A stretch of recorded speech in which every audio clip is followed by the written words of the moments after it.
como hijos del Señor. Así que sean bienvenidos todos, hermanos.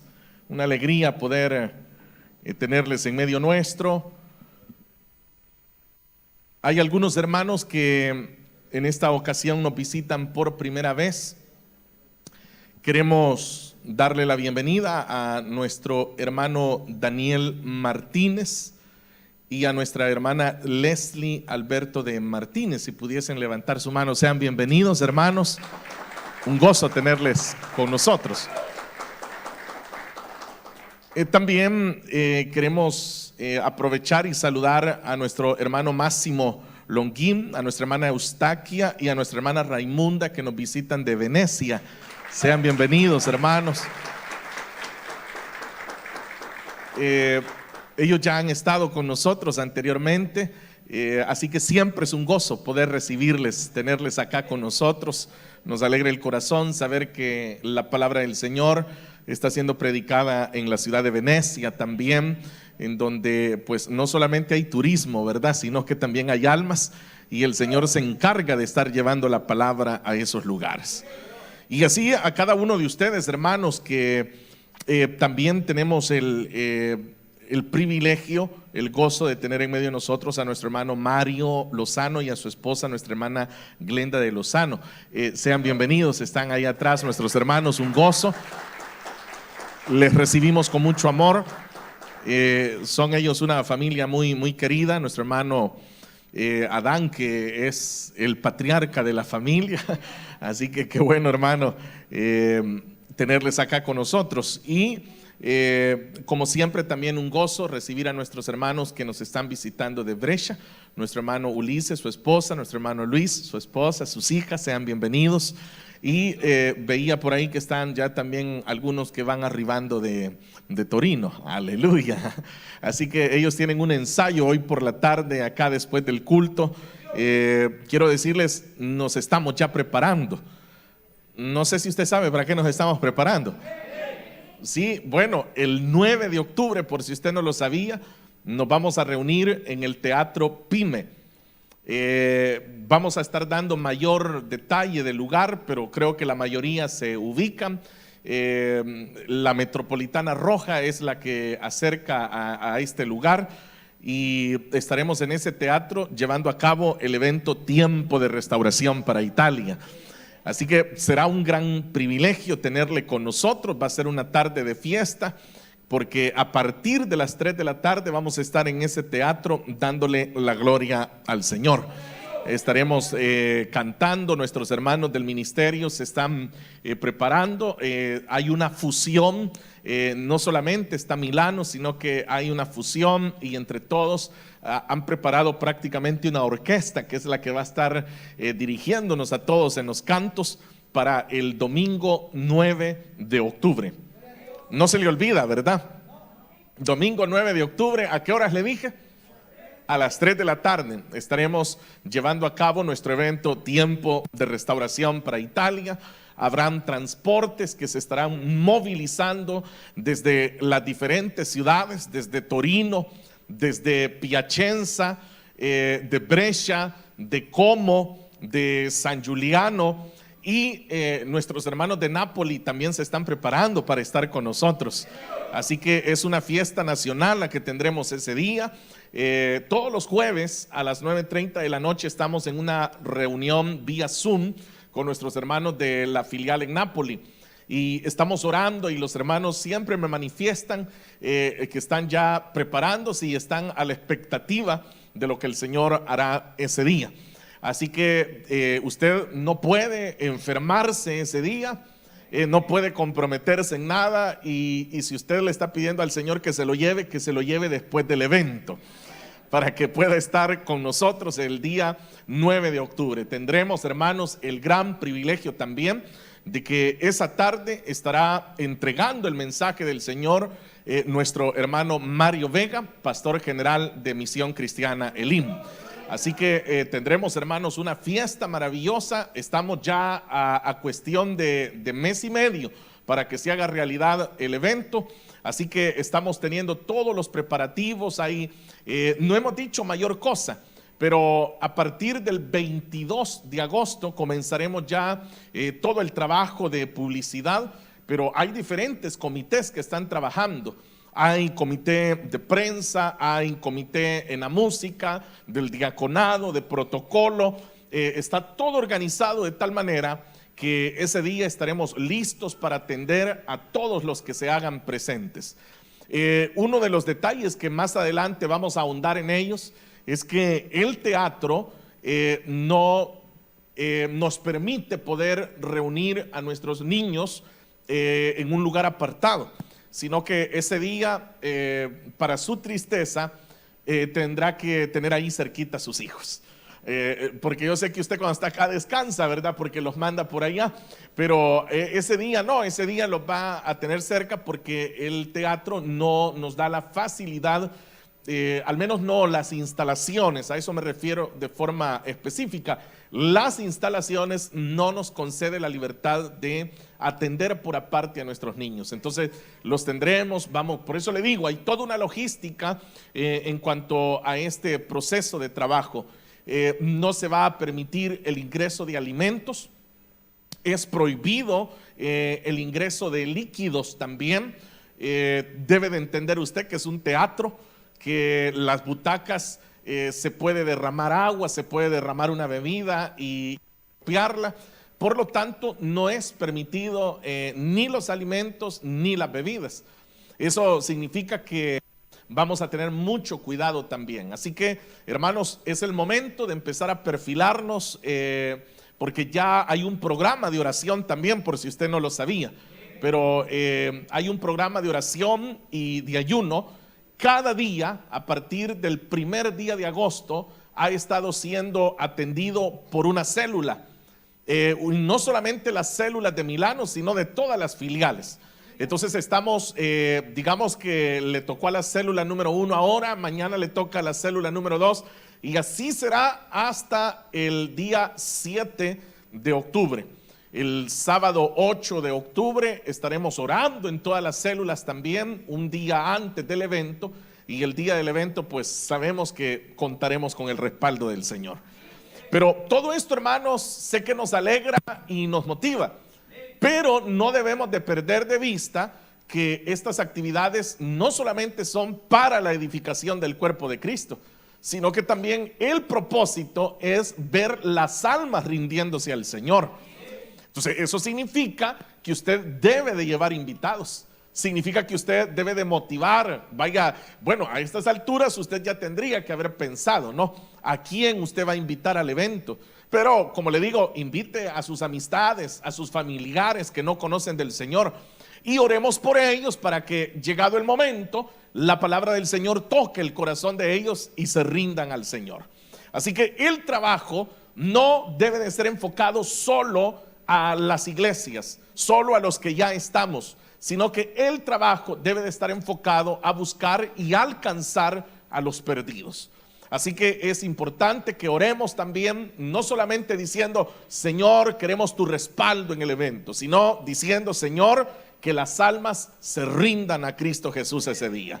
Así que por eso el evento lleva ese nombre, es un tiempo de restauración. Y creemos que el Señor quiere restaurar familias. Creemos que el Señor quiere restaurar corazones. Creemos que el Señor quiere restaurar esta ciudad. Creemos que el Señor quiere restaurar este país. Así que el Señor nos use. Que el Señor use a cada líder. Que el Señor use a cada anfitrión. Ese día no estaremos celebrando servicio en este lugar. No se estarán celebrando servicios en ninguna de las iglesias filiales, sino que todos estaremos concentrados ese día en nuestro evento de restauración. Así que, queridos hermanos, que el Señor nos respalde y por favor usted, sin dejar de orar, para que ese día sea un día de fiesta para todos. Amén, hermanos. Esperemos que todos nos alegremos de igual manera y que no pasemos por alto, ¿no?, las expectativas que tenemos, sino que por el contrario nos hagamos parte de este esfuerzo que el Señor quiere que hagamos. Bueno, hermanos, sean bienvenidos todos, también nuestros hermanos que a través del internet se unen a nosotros y nos saludan de diferentes partes del mundo. Les enviamos a todos un gran abrazo desde acá, desde la ciudad de Milano, y agradecemos también que sean parte de esta transmisión. Vamos, hermanos, a leer la palabra de nuestro Dios.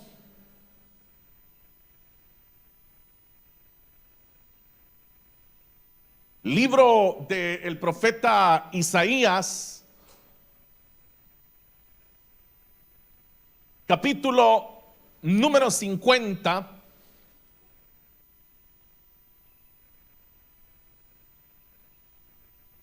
Y daremos lectura al versículo número 10.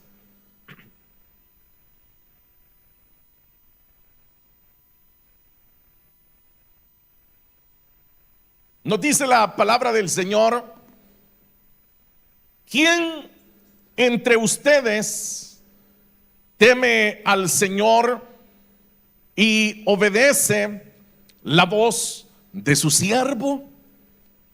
Aunque camine en la oscuridad y sin un rayo de luz, que confíe en el nombre del Señor y dependa de su Dios.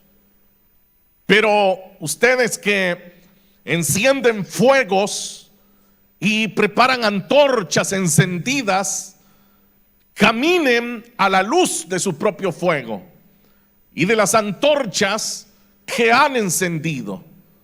Esto es lo que ustedes recibirán de mi mano. En medio de tormentos quedarán tendidos. Amén.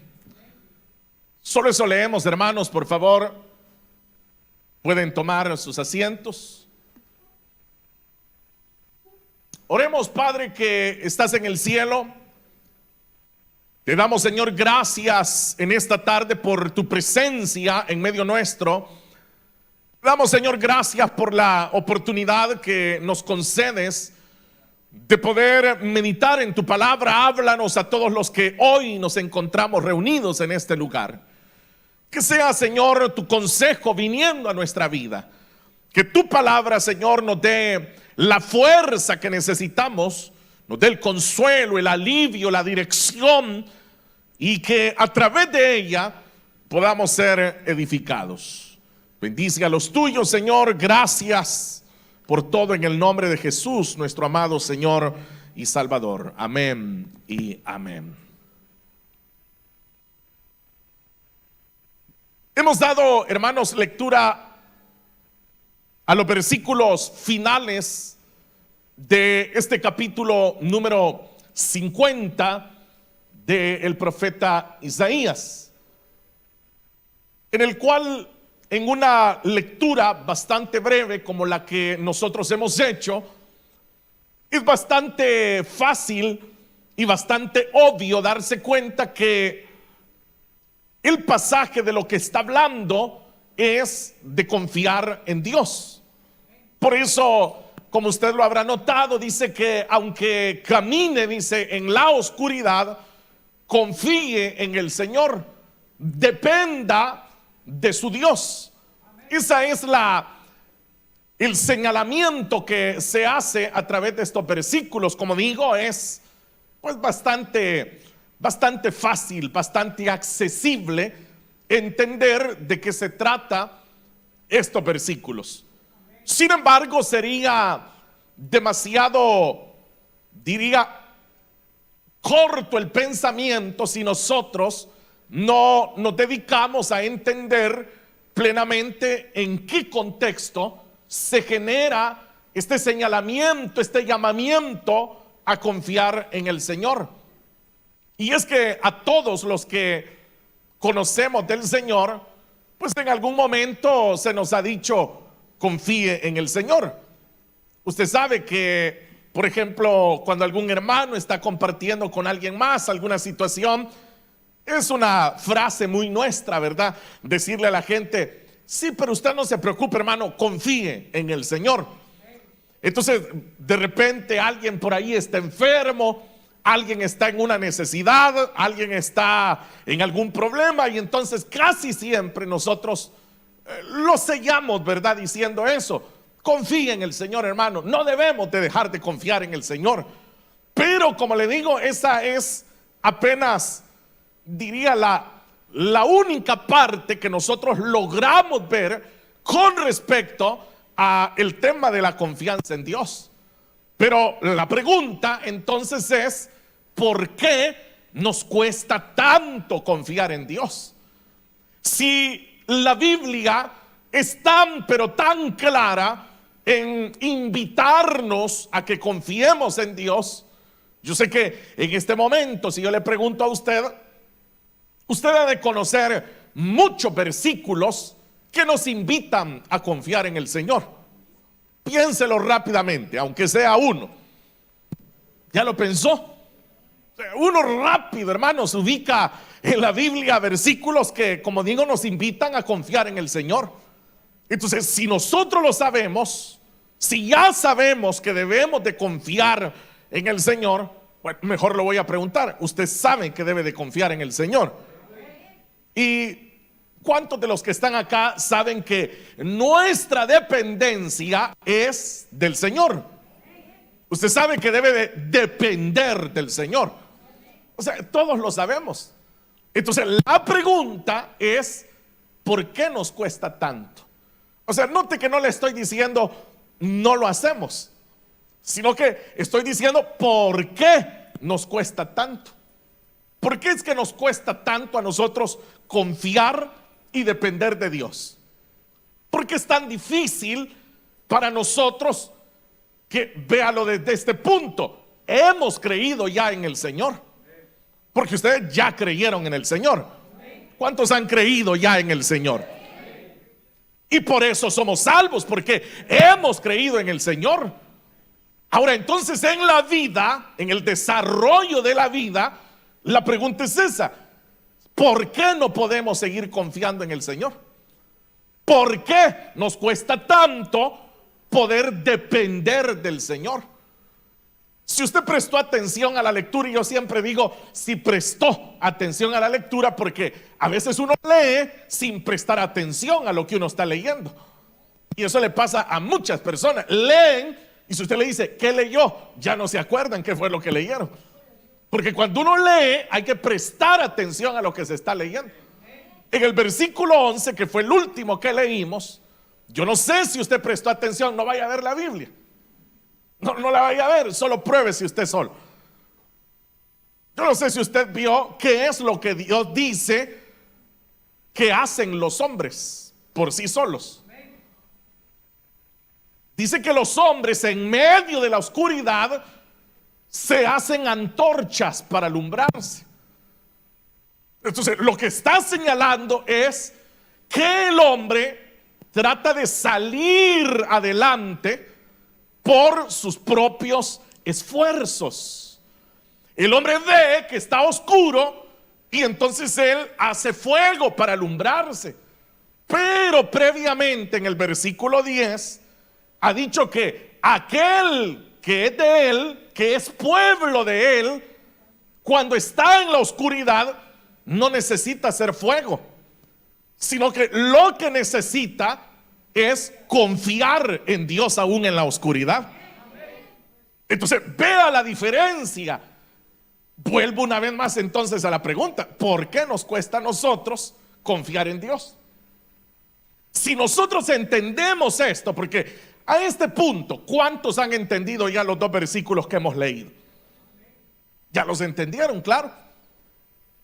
Que por un lado, el creyente debe de creer en el Señor aunque no vea nada.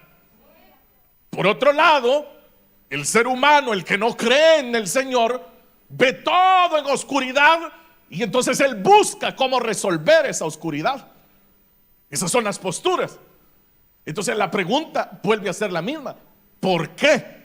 Si nosotros estamos de este lado y tendríamos que ser de los que aún en la oscuridad confiamos en el Señor, ¿por qué es que nos pasamos al otro lado y somos de los que buscamos hacer antorchas para alumbrarnos nosotros solos en la oscuridad? O sea, entienda esto de las antorchas, Cuando usted, por ejemplo, en la desesperación, es usted quien busca resolver las cosas. Entienda esto de hacer su propio fuego. Cuando usted dice, de esta nadie me va a venir a ayudar, ya voy a ver cómo lo resuelvo yo. Aquel que se acostumbra y hasta, por eso hay cristianos que hasta tienen esas ideas y dicen, mire, yo desde que tengo memoria me he valido en la vida por mí mismo. Por eso yo no dependo de nadie ni le ando pidiendo favores a nadie. Ellos se llegan a acostumbrar a que son capaces de resolver su propia vida. Y lo que no se percatan es de que eso les viene a ser una gran desventaja. Porque luego les cuesta depender de Dios, creer que el Señor es quien puede resolver las cosas. Porque yo le voy a preguntar algo más. ¿Usted cree que el Señor es capaz de resolver cualquier problema, sí o no? ¿Usted cree que Dios es capaz de sanar cualquier enfermedad, sí o no? Claro que el Señor lo puede hacer. ¿Por qué nos cuesta entonces tanto creerlo? ¿Por qué le cuesta? ¿Alguna vez se lo ha cuestionado usted solo? ¿Alguna vez se ha visto en el espejo y ha dicho, ¿por qué te cuesta tanto creer en Dios? No sé si usted solo alguna vez ya se ha cuestionado, porque nosotros los creyentes somos bien veloces para andar cuestionando a otros, pero no nos cuestionamos a nosotros mismos. Vea si usted y diga, ¿por qué te cuesta tanto creer en Dios? No sé si se lo ha preguntado. Entonces es ahí, por eso le digo que la respuesta está en todo el capítulo. En todo el capítulo. En el versículo número 1 de este capítulo hasta el versículo número 3 hay una sección del capítulo. El capítulo está dividido en 3 partes en realidad. La primera parte abarca del versículo 1 al versículo 3. La segunda parte abarca del versículo 4 hasta el versículo 9.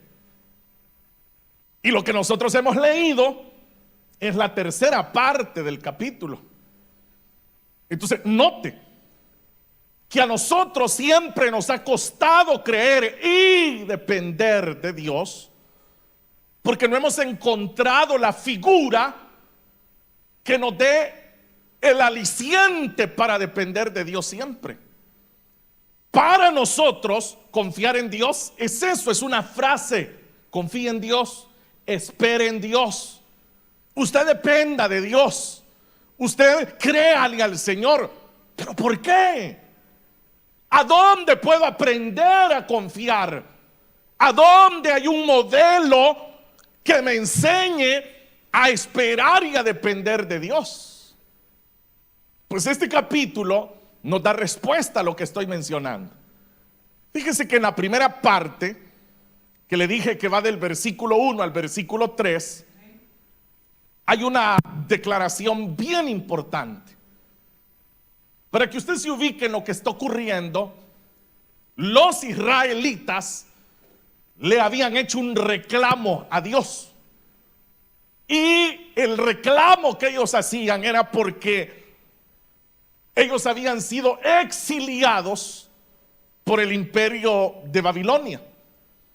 Entonces ellos pierden su tierra, pierden todo lo que tenían y son llevados cautivos a una tierra extraña y poderosa. Entonces el reclamo que ellos hacían era que Dios se había olvidado de ellos. Ellos dicen, Dios se olvidó de nosotros. Y ellos lo hicieron en una figura. Ellos ponían la figura de que Dios les había repudiado y que por eso es que ellos habían terminado siendo esclavos en Babilonia, porque Dios los había repudiado.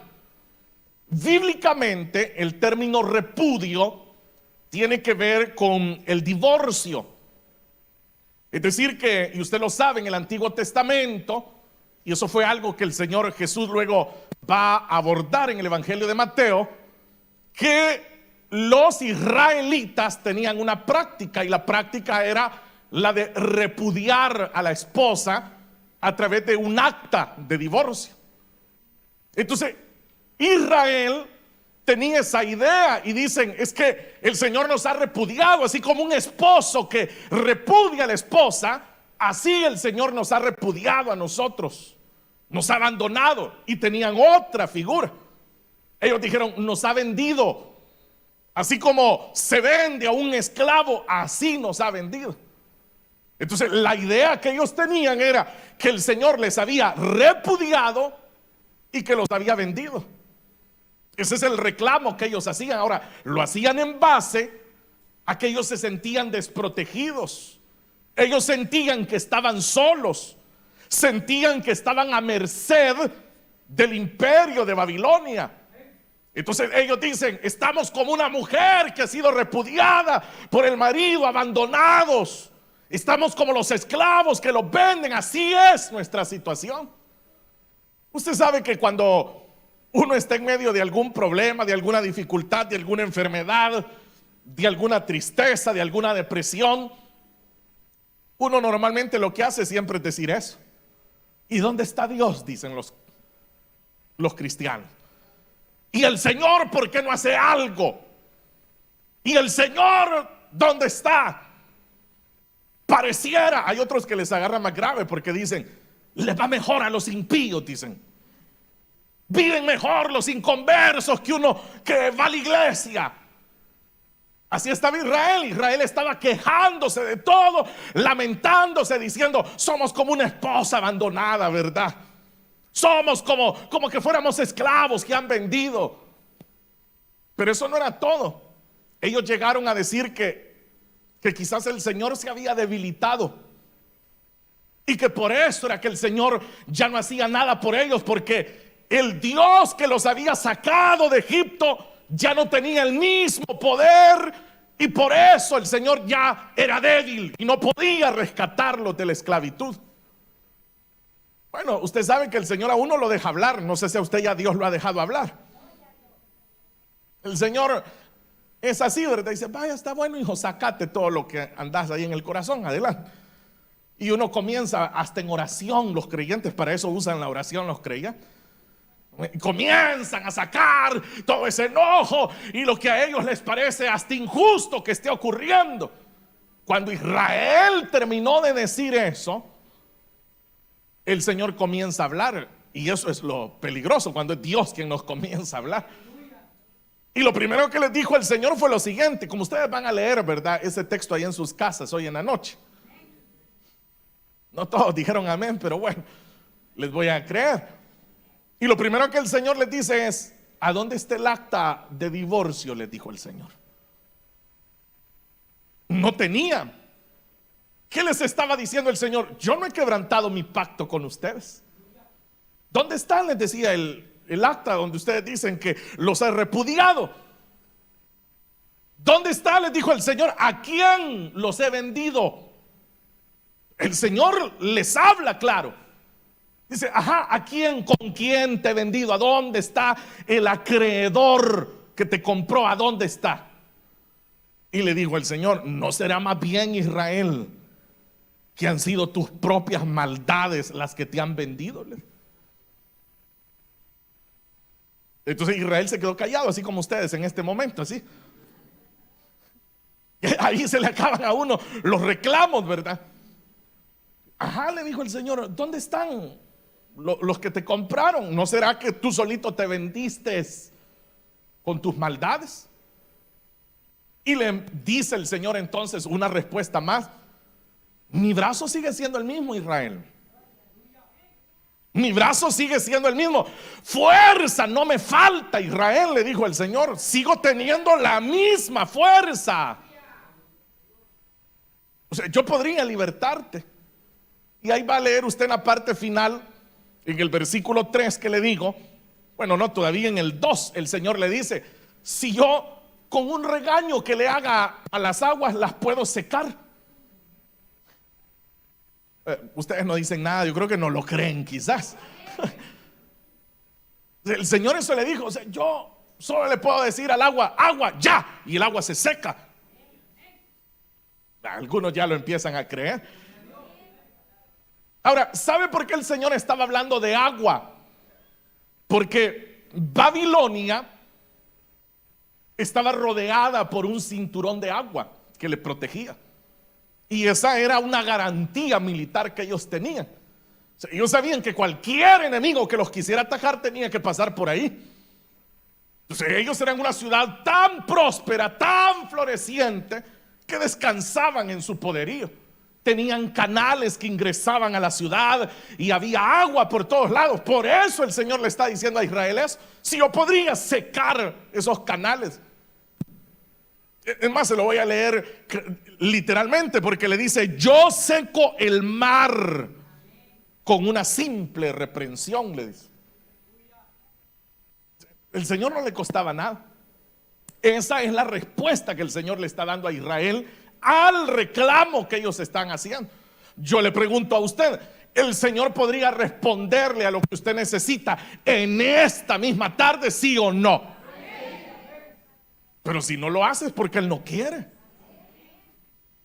No lo haces porque Él no quiere. ¿Y por qué no querrá hacerlo el Señor? Es la pregunta. Los que están enfermos, ¿el Señor podría sanarles esta misma tarde, sí o no? Porque no lo hace el Señor. Si podríamos decir, una simple reprensión del Señor podría sanarlo a usted, porque no lo hace. Porque no lo hace. En el caso de Israel, el Señor tenía un plan para ellos. Dios tiene planes para todos nosotros. Dios tenía un plan para Israel, y entonces ahí viene ya el versículo 4. Isaías, el profeta, introduce una figura ahí. Y la figura que él va a introducir es la figura de el siervo de Jehová. El mismo Isaías tenía la idea de que el siervo de Jehová iba a aparecer estando ellos en el exilio de Babilonia. Pero no fue así. Ustedes saben que en toda profecía pues hay un carácter humano y hay un carácter divino. Pero el carácter humano no altera el carácter divino de la profecía. Porque de hecho el siervo de Jehová apareció. O sea, no apareció cuando Isaías lo pensaba, pero sí apareció. Entienda usted, cuando digo el siervo de Jehová, es el Señor Jesús. Porque es de él de quien se va a hablar en el versículo 4 al 9. Es del Señor Jesús. Por eso dice ahí que ofrecí mi espalda a los que me golpeaban, mis mejillas a los que me arrancaban la barba. Entonces se está haciendo una descripción de los sufrimientos del siervo de Jehová. Como el Señor está reprendiendo a Israel porque ellos han desobedecido a Él y por lo tanto están cautivos, y la única manera en la que ellos pueden salir de ahí es volviendo sus corazones al Señor. Entonces el Señor les dice: ustedes van a volver sus corazones a mí si obedecen a mi siervo que yo enviaré. Pero ese siervo que él iba a enviar era su Hijo, nuestro Señor Jesucristo. Entonces, cuando el Señor aparece, la situación, el estado moral de los israelitas era el mismo. Ya ellos ya no estaban en el exilio en Babilonia, pero ahora estaban bajo el poder de los romanos.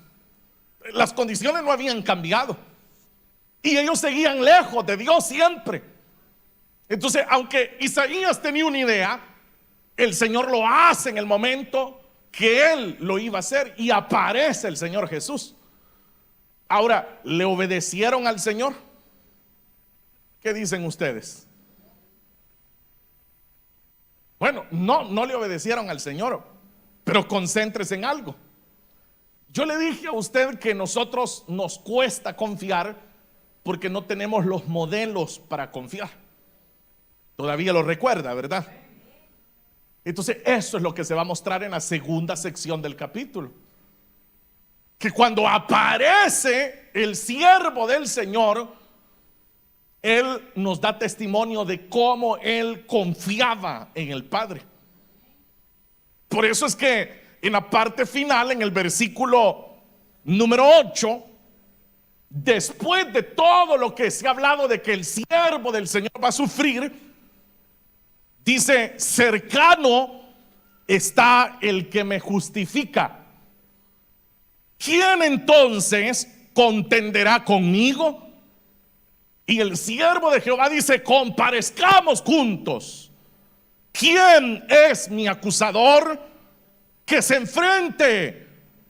El Señor omnipotente es quien me ayuda. Oiga, lo que el Hijo está diciendo es: el Padre es quien me ayuda. El Dios omnipotente es quien me ayuda. La carrera del siervo de Jehová no fue fácil. Fue humillado, y a pesar de toda la humillación y la vergüenza que él estaba atravesando, nunca dejó de confiar. Nunca dejó de confiar. Iba con una cruz en su espalda y no dejó de confiar.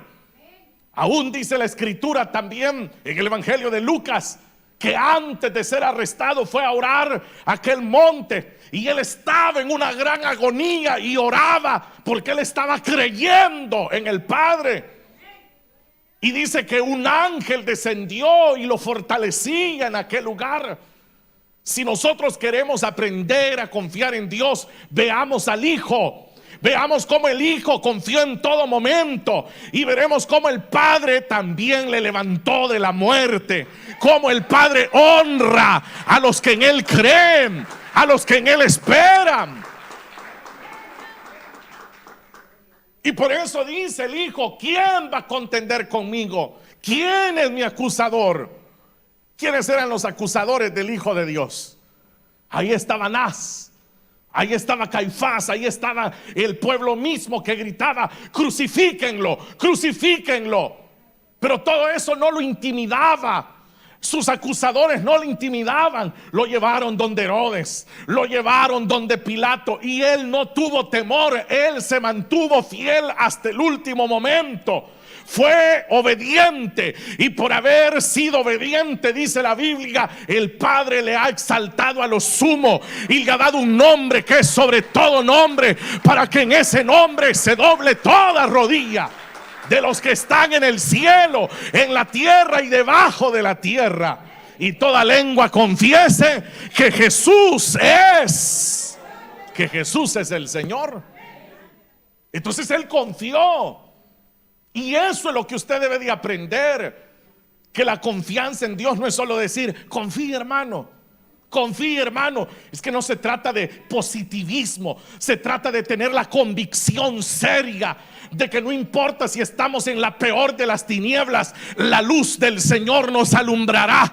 No importa si estamos siendo acusados o tratando de destruir nuestra vida, el Señor llegará en el momento justo y Él nos sacará en victoria. Él peleará por nosotros.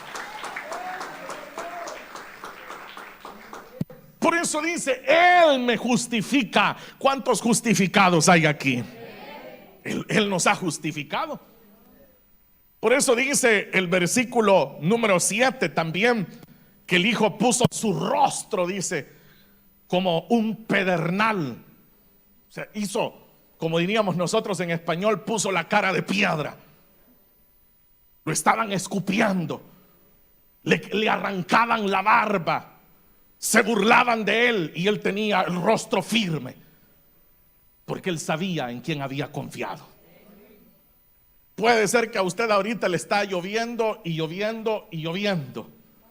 Puede ser que ahorita usted ya lleva meses diciendo, como hay hermanos que a uno así le dicen: confíe, hermano, después de la tormenta viene la calma. Y después de la tormenta a usted lo que le viene es otra tormenta, y después lo que le viene es otra tormenta, y después otra tormenta. Aún en medio de la peor tormenta, su barca no se hundirá, porque el Señor es el que rescata a los suyos. El Señor es el que gobierna el mar, el viento le obedecen. Él es rey por sobre todo.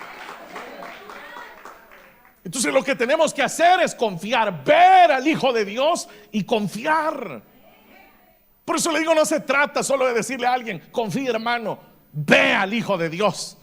y viendo al Hijo de Dios aprenderemos a confiar en el Padre. Entonces, claro, ahora sí llegamos al versículo número 10. Y la pregunta es: ¿quién entre ustedes teme al Señor y obedece a la voz de su siervo? ¿Cuántos han obedecido al Hijo de Dios aquí? Hemos dicho: Jesús, tú eres nuestro Salvador. Eso es obedecer la voz del Hijo de Dios. Si usted todavía no le ha dado su vida al Señor, no ha obedecido la voz del siervo del Señor. Si usted todavía dice: es que a mí me gusta lo de la vida cristiana, me gustan los coros, a mí me gusta, es más, los hermanos son bien amables, los hermanos son bien cariñosos. ¿Y qué está esperando entonces para obedecer al Hijo de Dios? ¿Qué está esperando para rendirle su vida al Señor? Porque es lo que dice el versículo: ¿quién entre ustedes teme al Señor y obedece? Porque hay gente que dice: es que no, yo le tengo temor a Dios. Demuéstrelo, obedezca. Si usted le tiene temor, obedezca. De eso se trata el temor. Y ahora dice: aunque camine en la oscuridad y sin un rayo de luz. Yo no sé cuántos ahorita están así, sin un rayo de luz, que dicen: hermano, en todo lo que va el 2022 no veo la mía, hermano. Sin un rayo de luz, pero está confiando. Y eso es lo que dice aquí: sin un rayo de luz, que confíe en el nombre del Señor. ¿No le parece a usted un poco incongruente esto, que el que está sin un rayo de luz, en vez de ofrecerle luz, lo que le digamos es: confía en el nombre del Señor? Confía en el nombre del Señor. Es que mire, hermano, cuando hay luz es bien fácil decir que confiamos en el Señor. Cuando hay luz uno dice: sí, confiemos en el Señor, hermanos. Aleluya, adelante, confiemos en el Señor, porque ve bien claro todo.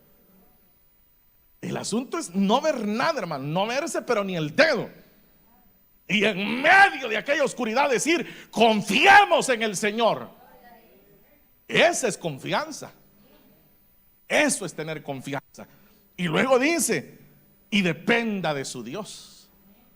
Porque la confianza nos lleva a la dependencia. El que confía, depende. El que confía, espera. Y eso es depender. Estar esperando que sea el Señor quien lo haga. Esperar que sea el Señor.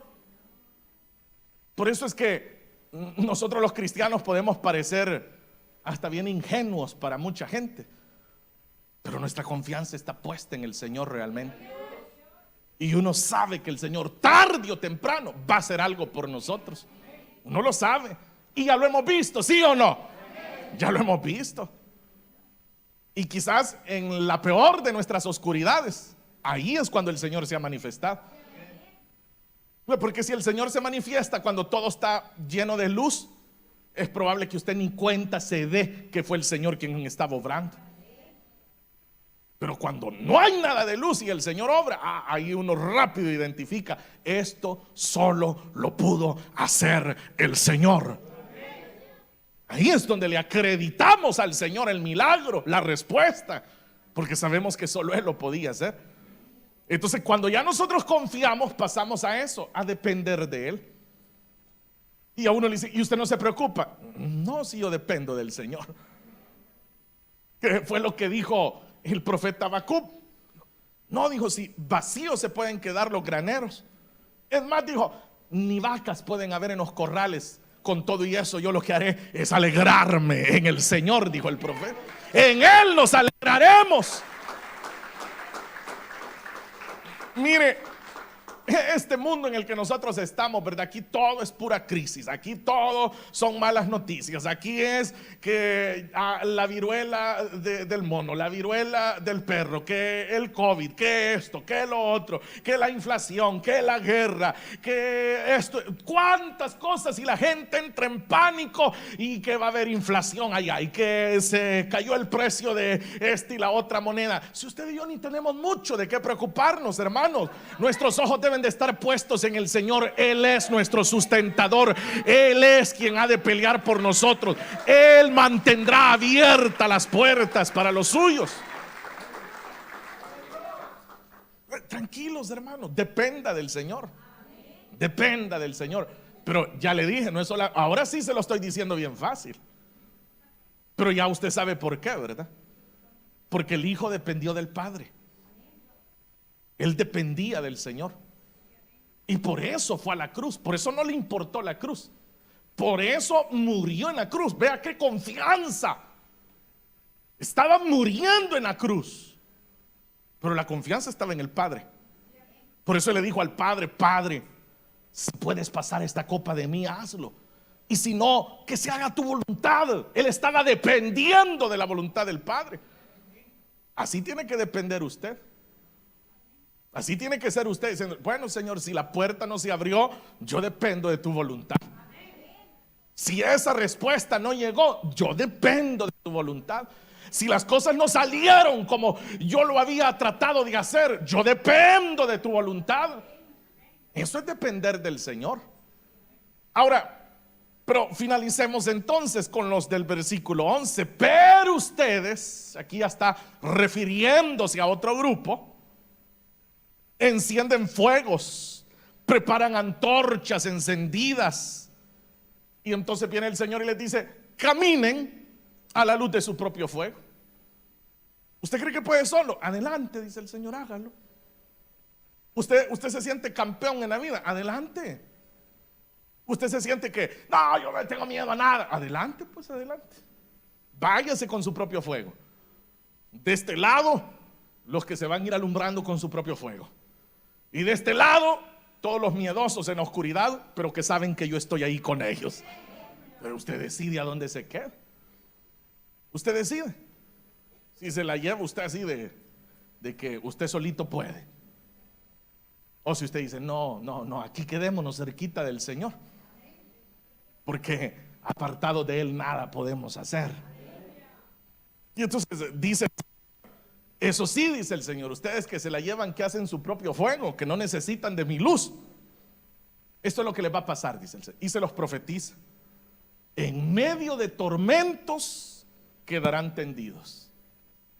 Que Reina Valera dice que en dolor serán sepultados, dice Reina Valera.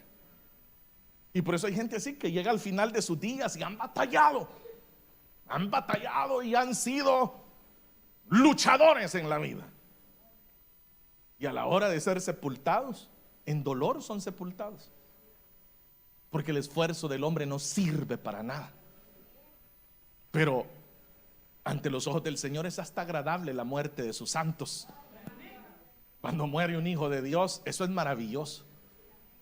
Cuando nos presentamos ante el Señor, pues usted decide cómo termina. Usted decide hacia dónde se dirige. Si usted es de los que va a hacer su propia antorcha, adelante, hermano. O si usted es de los que dice: no, hermano, yo ni encender un fósforo puedo, menos voy a hacer una antorcha. Yo, como soy de los que hasta con el chispero ese me cuesta darle fuego al quemador de la cocina. Pero en la vida a veces es así, ¿verdad? Hay algunos que no les queda otra más que depender del Señor. El Señor va a estar ahí con usted. No importa si ya lo llevan con la cruz para el Gólgota. Y aunque usted vea que ya sacaron los clavos, usted siga confiando en el Señor. Y aunque lo crucifiquen, usted siga confiando en el Señor. Y aunque ya esté a punto de morir, usted siga confiando en el Señor. Porque eso es lo que Job dijo: yo sé, dijo, que mi Redentor vive, y aunque sea del polvo, Él me va a levantar, dijo Job. Esa es confianza. No importa si ya no se ve de dónde. Ya no importa, así como le dijo el profeta también: ¿qué ves? ¿Ves alguna nube? Sí, ves una pequeña, pero es como la palma de una mano. Corre, le dijo, ahí viene la lluvia. A veces uno está esperando ver la gran nube para decir: hoy sí nos viene la bendición. Es que el Señor no depende de lo que nosotros los seres humanos dependemos. Dios tiene sus propios medios de hacer las cosas. Es que si Él hiciera las cosas como nosotros las hacemos, no sería Dios. Por eso Él tiene sus propios métodos. Y por eso el llamado que Dios nos hace a todos nosotros es a que confiemos en Él. Ahora que usted lo ha entendido, sí, yo le puedo decir, confía en Dios, hermano. Ahora que usted ya lo entendió, le puedo decir, dependa de Dios, hermano. Porque ejemplo tenemos. El Verbo se hizo carne. Y Él vino a esta tierra y dependió y obedeció al Padre en todo. Y ese es el ejemplo que usted y yo debemos de seguir. Confiados en el Señor, siempre, en todo momento. Amén, hermanos. Vamos a cerrar nuestros ojos.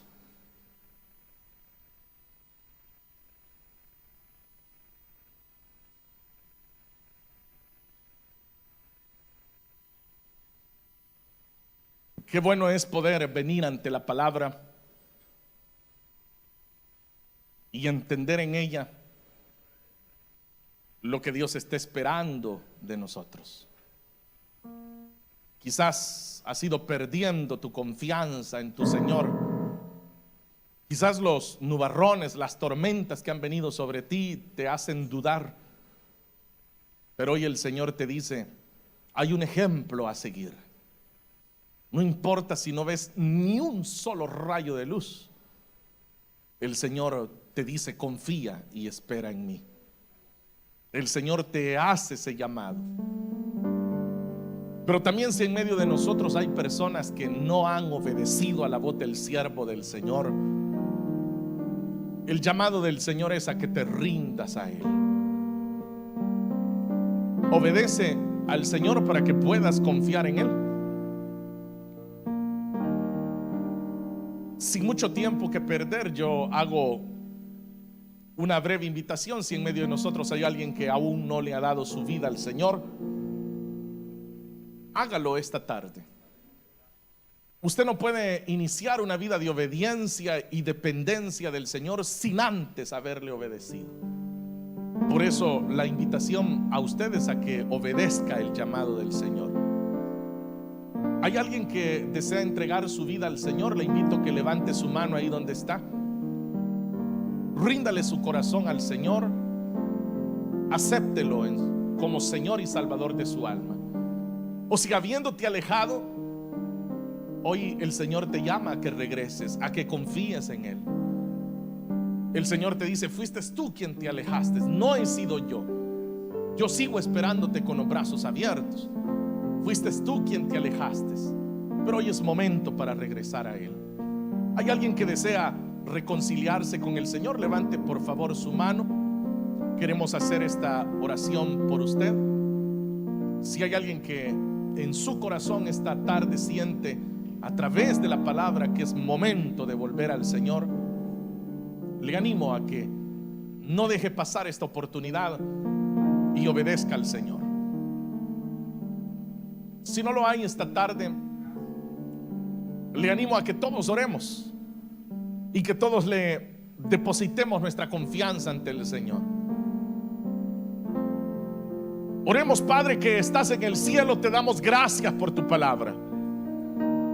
Gracias, Señor, por el llamado que nos haces a confiar y a depender de ti, Señor. Señor, sabemos que esta vida es dura, es cruel. Este mundo en el que nosotros vivimos, lleno de dolor, de amargura, de necesidades, de aflicciones, de enfermedades. Pero ¿a quién iremos? ¿A quién iremos, Señor, nosotros? Solo a ti podemos correr. Por eso esta tarde tu iglesia se vuelve en confianza hacia ti. Todos los que ahora estamos en este lugar, te manifestamos la confianza que tenemos en ti. Confiamos en ti, Señor. Creemos en ti, Señor. Sabemos que lo que tú estás haciendo es perfecto. Sabemos que tus tiempos son perfectos. Por eso dependemos de ti, Señor. Por eso nuestra dependencia es en ti. No dependemos de nuestra inteligencia, no dependemos de nuestro talento, de nuestra astucia, de nuestra sagacidad. Dependemos de ti, Señor, de tu poder, de ese poder que hay en ti, que con una sola reprensión puedes secar los mares. Nosotros, Señor, en ti estamos esperando y confiando. Y no importa, Señor, si nuestra confianza nos lleva hasta el final y aún tenemos que morir confiando, no dejaremos de confiar en ti, Señor, porque sabemos que aún la muerte física es solo, Señor, un cerrar nuestros ojos a esta tierra y abrirlos en la eternidad. Al final la victoria siempre será dada a aquellos que en ti, Señor, estamos esperando y confiando. Gracias, Señor, por lo que tú haces. Gracias, Señor, por tu fidelidad, por tu amor. Gracias, Dios amado, por recordarnos a través de tu palabra en esta tarde que el Hijo es un modelo a seguir en la confianza hacia ti. En el nombre de Jesús, Señor, en el nombre de Cristo. Amén, Señor, y amén. Gloria al Señor. ¿Cuántos dicen gloria a Dios? Ánimo, mis hermanos, sigamos adelante. El Señor está con nosotros, Él nunca nos va a abandonar. En Él podemos confiar siempre. Esta tarde, hermanos, antes de orar para quedar despedidos, quisiera, hermanos, reconocer también en medio de nosotros algunos hermanos, dos hermanos.